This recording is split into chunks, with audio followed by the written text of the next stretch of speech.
AMAN is trying to get every piece reincarnated. And like I said, set them up along the first rank. That's hilarious. That's not something that you see very often. If somebody did this over the board at a tournament in a chess club, they might get punched in the face. Or black would get punched in the face for not resigning. G7, there are the bishops. They are the trickiest to promote. AMAN Hambleton now has 9.6 seconds to win this game. It's not possible. So what does he do? Brings the bishop back to f1. Now, I think he missed the pre-move.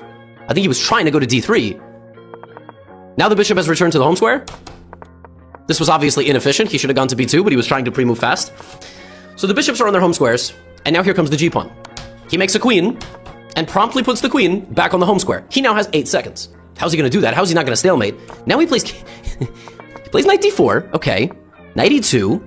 Okay.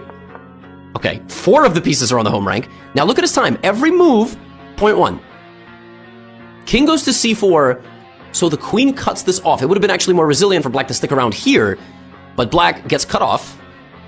Now AMAN pushes every pawn. He's losing 0.1 on every single one of those moves. I don't know why he went king b5. I don't know why he did that. I guess he's just burning more time. I don't know. I don't know what's happening here. Maybe he didn't want to stalemate? I have no idea. He obviously could have just made the promotions, but he chooses not to. He goes to b8. I think part of it was like he wanted to make sure there was no stalemate trick. Now the rook was... now the king goes to c7. He makes another rook. The rook goes back to the corner. And then the final piece of the puzzle is the knight. You do your job. Knight b6, knight a4, knight c3, knight... All right. Yeah, but the king's over. So what's... I mean, he's obviously not going to run... He's not going to run the... Okay. AMAN goes queen e2. He pre-moves the rest of the game. He goes queen g2 check. Is that he glides up the board like this, right? Beautiful technique. Beautiful. It's mate in 2. Rook f7, and here he wants something. What is he trying to do? He pre-moves this to get the king off the back rank.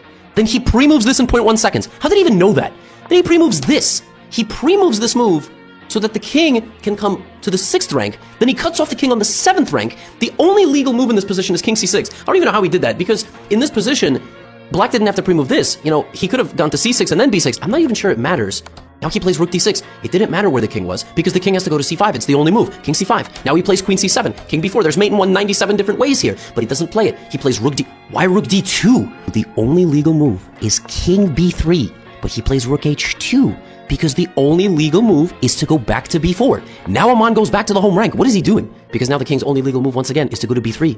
And AMAN Hambleton plays queen to d6, which means the king has to go to c2. And white plays queen to d1.